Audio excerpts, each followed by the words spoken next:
Hello, everyone, and welcome to something completely different. It's time for Peach's time to shine, so we're not doing that DS game, which is kind of awkward, so we're doing the better game this time. Well, Hold on, may I can we start there? What do you mean by awkward? As in, like, the game itself, recording it? Do you know anything about is it Super just kind of Princess like an Peach interesting? for the Nintendo Yeah, DS? I played. I've beaten it. So it's like awkwardly kind of sexist. well, Oh, because of the emotional Yeah, powers. because okay. Yeah. the only superpower women can have is getting angry or happy. You know, they can't be. Or can't- crying. Yeah. Ball your eyes out, Princess Peach. Yeah, you can't. Like Mario can jump high, Yoshi can throw eggs. Princess Peach, she gets to cry. That's her superpower. You know what's funny? Because like years ago, it was like 20 plus. No, not 20 plus. Because when Super Princess Peach came out in like mid-aughts, if I recall correctly. Around the time New Super Mario This- Brothers did, yeah. The emotional powers was a thing at that point, sure, but I thought the idea of getting so angry that you erupted in flames was so fucking cool that I made fan art of that. Where it's completely did you? Dragon Ball related, cool. where she was just immersed in flames. But me being a teenage boy at the time called it Super PMS Peach. Oh, So Oh no! We're starting off strong today. I just no, because I mean it just kind of fed into like why no one really talks about the game anymore. I was genuinely part of the problem, I want to say, well, which is unfortunate because like I got that game because I was down with the idea of just having a platforming adventure with Princess Peach. right, yeah. But then I finished the game, didn't really think anything of it afterwards. I was like, hey, that was an experience. I don't think I'm going to be revisiting this anytime soon. No. I'm sure the game has its merits, but it's so obviously tone deaf that I wonder why it exists. I heard that gameplay-wise, it's actually very good. I haven't played it myself, but anyone that I know that has is just like, yeah, it's a fun platformer, but it is a little bit weird, TM. Well, It looked. I have not played it myself. It's one of those things where the game is, fairly expensive for what it is, because we're at the point Sure. where DS games are kind of pricey, and like if I could get it for like $15, I'd try it. But it looks fine. Nothing about it seems particularly spectacular to me, but it looks all right. It has the same sort of staying power for me as Yoshi's Island DS, which was also a one and done for me. I didn't play that one. I played the original. I was like, I'm good. I like this one, so I don't want to experience anything else. so given that you're running around like a headless chicken, I presume this is a completely blind recording. this first part is mostly because I'm trying to find the last person I need to talk to get the plot moving. Oh, I see. Oh, you need There he is. you need to talk Valid. to the NPCs to sword fighter play. Okay, so what is this game? Also, What is this game? sorry, just real quick. I just looked it up, and Super Princess Peach released in 2005, and I just turned to dust. Oh, it was before 2005, okay. New Mario DS thing. Oh, okay. Early 2005 or late 2005 or what? I didn't look at the month. I just saw. I'm gonna assume October. I'm gonna assume So, October. Yeah, because I played it in my first year of college. I remember that much. So yeah, I think I was an early bird for that one because I had my Nintendo DS Lite was new around that time, so I just wanted to add more to that. Well, I could afford because I was a broke college student. So this game gets announced for the Switch. This game, all right. So like, time isn't but an illusion for me. I say that as a magician. Actually, it shows up on the screen. That was not intentional. I assure you. I've lost track of time over the last several ever. Did this game come out this year? Yeah, Yes, this this is- year. Wait, came out this in year? March. It was. Last There's year. no way it was last year. Hold on. There's- Time's an illusion for everybody. Hold on. It came out in March, I believe. Okay, yeah, that sounds better. I was about to have a crisis. So who is this? So Who is this Balan Wonderworld reject? Yeah, March 22nd, 2024. Yeah, you're right. Okay, thank I've God. got my head up my ass. Developed by Goodfeel, speaking of Yoshi, who did Kirby's Epic Yarn and the two Yoshi's games and Wario Land and something else that I okay. cannot remember. it is also directed by the guy who did the old school Goemon games. Oh, I didn't know that. Really? Boy, that's actually really neat. Oh yeah, I need to point out this was something I noticed during the demo. Princess Peach looks really weird without the crown on her head. Like Her head's, Yeah. her It's head's because very her head is. flat. It's because her head is tailor made for it. it's like without it, she looks naked. it's like She looks like a Dick Tracy villain. Her hair looks almost gelled to be flat on top so that the crown can sit It on reminds me of like nerds who have their headphones on all the time, and then there's just like that little indent in their hair. oh, I know the. Don't call me out. If it weren't for the bangs in front, I'd think she had the flat top from Who's Its Face from Tekken. Oh, Paul. Yeah. You never see Paul and Princess In the Peach same place at the same time. Yeah. In fact, I believe the conceptual difference was Princess Paul's Princess Showtime. Paul Showtime. Yeah, they got the riding the Harley Davidson. Okay, so what is this game actually about? What do we do during this game exactly? Is it a platformer?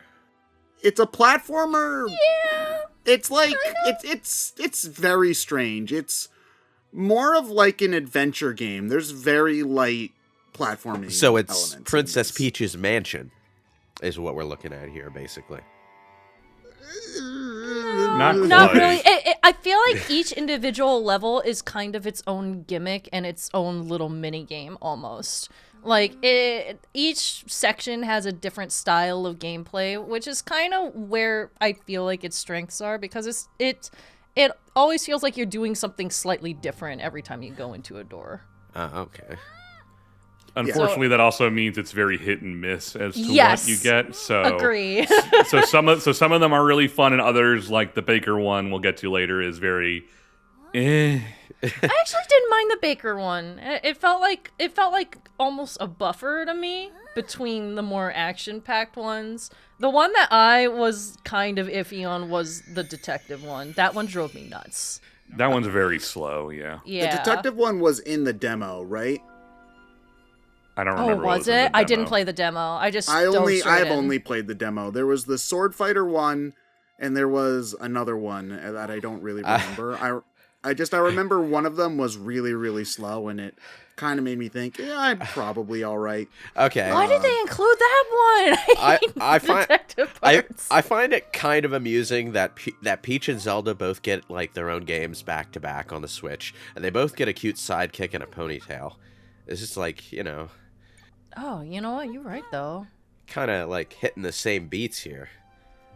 That's true. I wonder though why approach the game in this fashion, and I wonder why not just try Super Princess Peach again, but without the cringe Well, shit. Super Princess Peach did pretty poorly from what I remember. So, Even for DS standards. well, the DS was one of the most successful platforms of all time. Well, yeah, So. That's why I'm asking, because like, what metrics are we It sold comparing that to? 1.7 million copies. Okay, so maybe it Yeah. didn't do as poorly as I remember. but Compared to New Super Mario Brothers, that's it's not a and lot. the critical acclaim was certainly nowhere near as close as well. Right. Well, from a conceptual level, I kind of understand it, because this game kind of like it reeks of deliberately trying to appeal to little girl gamers, and you know, there's a checklist of things for any given demographic that you're pretty sure will appeal to them generally. And for little girls, that's like pop idols and singers and performers and things like that. So this feels like it was pulled out of a hat of concepts from that checklist. That doesn't necessarily It definitely is aimed towards kids because the game overall is very easy.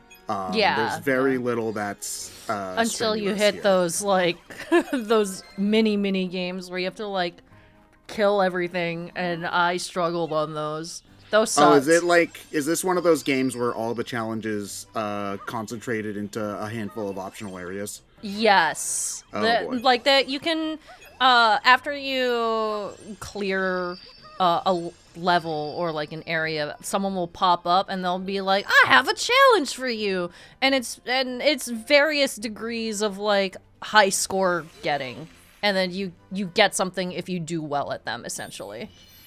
But So here's our main MacGuffin of the game, the Sparkle Gems. We got to get Oh, enough of yeah. those to continue on, and frankly, as long as you're paying attention, you'll have enough. I did Yeah. realize that there were a good amount of them that were hidden because I've played a fair number of these kinds of games, so I feel like, oh yeah, I should find most of these. And when I got to the end of the demo level, I was missing like 5 or 6 of them, and it's like, wow, they're actually hidden pretty well, which I suppose is another thing to keep people playing for a little bit longer. I am gonna say, when Peach like does her swirly attack thing on an enemy and like raises her hand and a coin comes out, it's like she's extracting the enemy's soul in the form of a golden coin, and it's a little bit creepy, to be honest. Well, she's a princess. She needs that tax revenue. I find it really funny that we're going in that direction because when I played this game, I played it on stream, and the big joke was that Peach was the villain. I don't know why, but we just got real big villain vibes off of Peach throughout this whole thing. Interesting. She just, she's making sure. Right for the right. Just send the script right to the game theory minds. Yeah. She's a. Our Peach is villain. Peach is villain. So I assume that 100 coins is another one of the sparkle things, right? Nope, that's No. purely for the shop. No? Oh. Yeah, there's a shop where you can like buy different patterns for the dress and Okay. That's interesting. and The coins ribbons and have stuff. the coins have the sparkle on them, so I assume that meant 100 coins was a sparkle. Huh. Oh, that's an interesting observation. I never even noticed that they had the sparkle on them.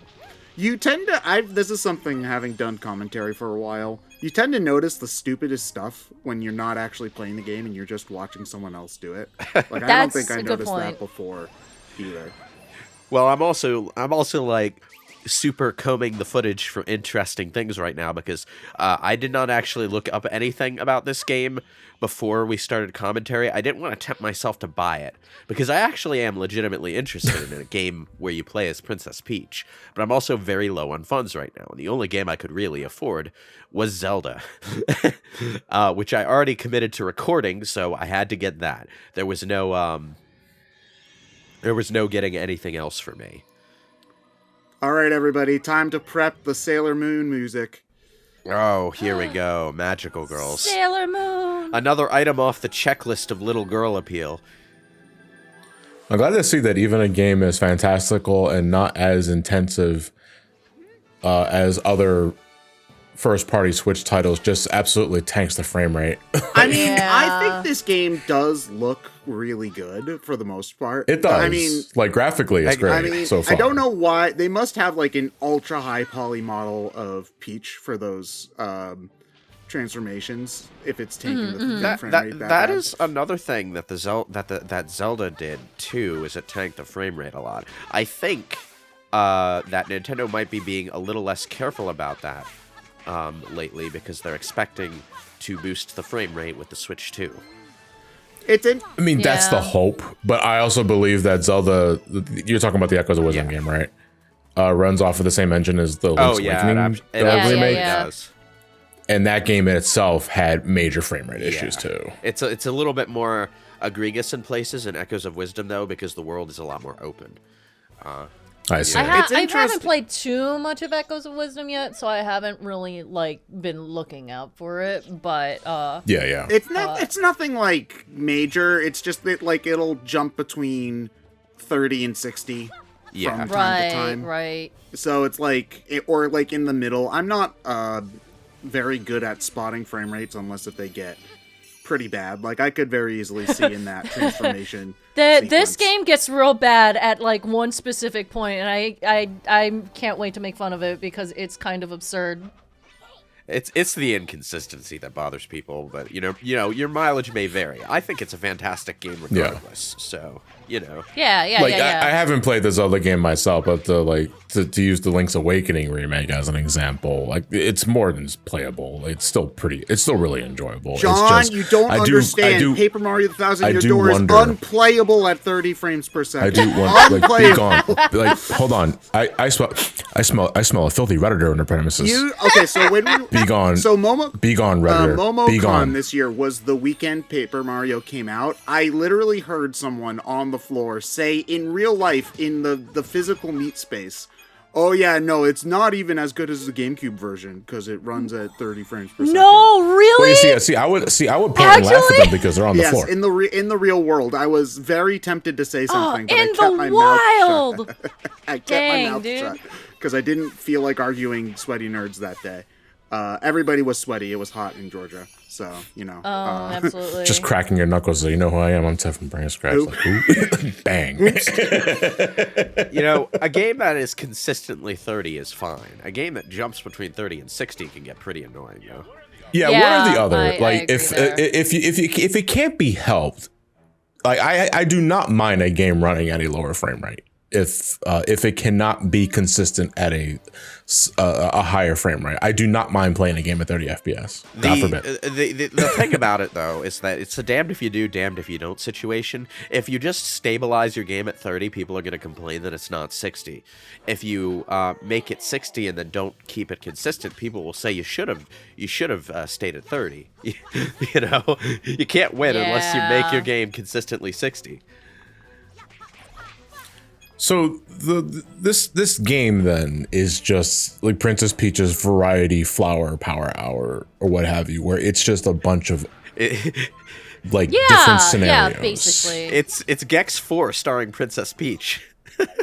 I hate that analogy. only it's theater instead of television. I have to say, we were talking about the graphics. I do think that like the environments in particular look outstanding in this game, especially as a lapsed theater kid, where I can tell that they're doing a bunch of tricks to make it look like the tricks you would do in a high school theater production. Like with that thing there with the silhouette of the king, like I know how to do that on a high school theater stage. I've seen a few high budget high school plays, so I know what you're talking about exactly. But you know what? They paid a lot of attention to Princess Peach's hair and the graphics here, and it's weirding me out because it's like the most detailed thing on screen at any given time. It's what we call the brave effect. Weirding you out. It's like, Oh, this is strange and unusual to me. No, like you're talking about the hair. I'm actually kind of enamored by the shading on her outfit, actually, because you can kind of just tell from the get-go that she's wearing some sort of velvety coat. Well, but the coat's material is like velvety. There's also like the texturing is very good. There's also good shadows on her face from the flaps on the Three Musketeer hat, or one Musketeer hat, I guess, because there's only one of her. Yeah, actually, the graphics in this game are just generally really good.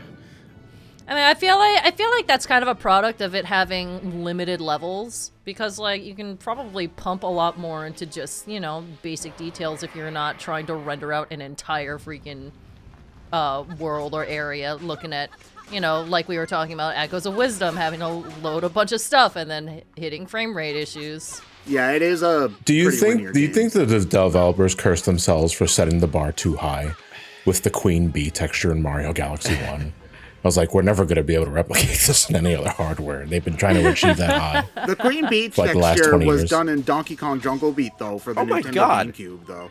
Does Sword Fighter Princess Peach have Noctis's teleport dodge? Yes. See, I should have thought of Noctis first. You're absolutely right at that. My ass thought Street Fighter Alpha. Oh, the berry. Like the after trails for doing super moves. As Princess Peach just casually Masatsu's Audrey II from Little Shop of Horrors. Let's go, Justin. Okay, so like going back to the Zelda load time thing, though, the reason that game has frame rate issues is actually because as you're moving around the world, it's streaming in graphics for areas that are off screen. Yeah, same as Link's Awakening. Yeah, that's what causes that game's issues. I don't know what would be causing this game's issues, because this is a much more linear game. I think it's just because of how detailed the models are. Yeah. Yeah. This is something Good Feel's done a lot. Woolly Worlds and Crafted World. Crafted World's not like a fantastic game, but it looks really good. Those games are extremely high detailed, and they want to make stuff look as real as possible for the most part. So there's a lot of detail. That's just surprising me, though, is because there is generally, I would say, less going on here than there is in Crafted World. But this game's also using the Unreal Engine for it, and I'm not sure. Wait, I didn't know that. Wow. If Yoshi's Crafted World did, or if it used...